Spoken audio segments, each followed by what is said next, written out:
Komisi Pemberantasan Korupsi (KPK) mengembangkan penyidikan kasus dugaan suap dan gratifikasi terkait importasi barang di lingkungan Direktorat Jenderal Bea dan Cukai.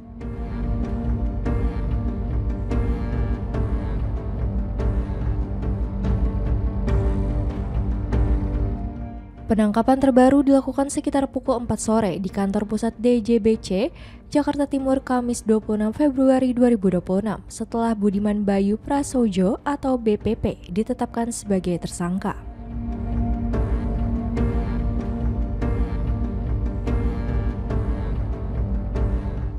Selanjutnya, yang bersangkutan dibawa ke Gedung Merah Putih KPK untuk menjalani pemeriksaan intensif.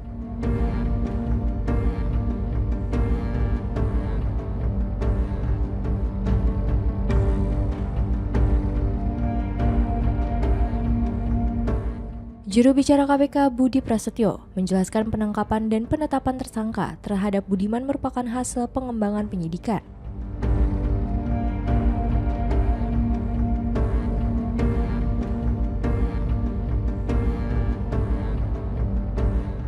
Penetapan tersangka dilakukan setelah penyidik memeriksa sejumlah pihak serta melakukan rangkaian penggeledahan di beberapa lokasi.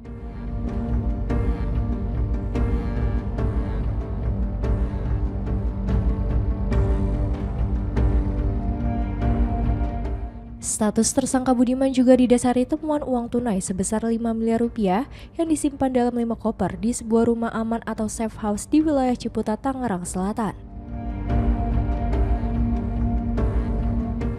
KPK pada hari ini menetapkan tersangka baru yaitu saudara BPP dan kemudian tim melakukan penangkapan di mana BPP ditangkap di kantor pusat Ditjen Bea Cukai di wilayah Jakarta dan kemudian langsung dibawa ke gedung KPK Merah Putih. Penangkapan tadi dilakukan sekitar pukul 4 sore dan saat ini BPP sedang dilakukan pemeriksaan secara intensif oleh penyidik.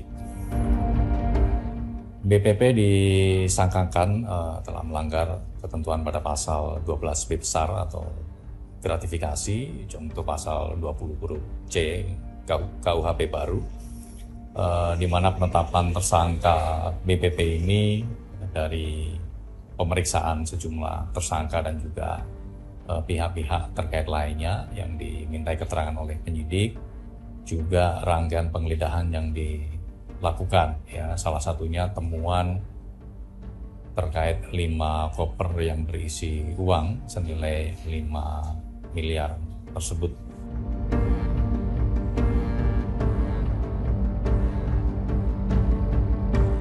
Sebelumnya, Budiman Bayu Prasojo telah diperiksa penyidik KPK pada Senin 23 Februari 2026.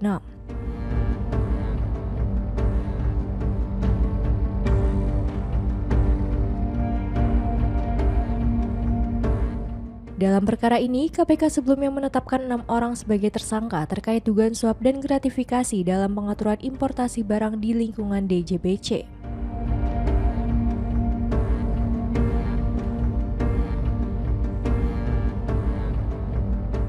Salah satu tersangka merupakan Direktur Penindakan dan Penyidikan DJBC periode 2024-2026 Rizal alias RL.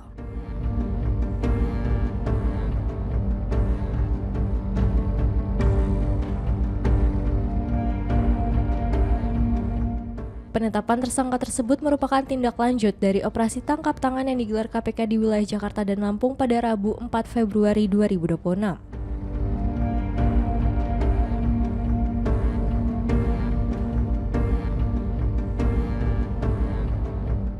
PLT Deputi Penindakan dan Eksekusi KPK, Asep Guntur Rahayu, menyatakan penetapan tersangka dilakukan setelah penyidik menemukan kecukupan alat bukti atas dugaan tindak pidana korupsi berupa suap dan gratifikasi.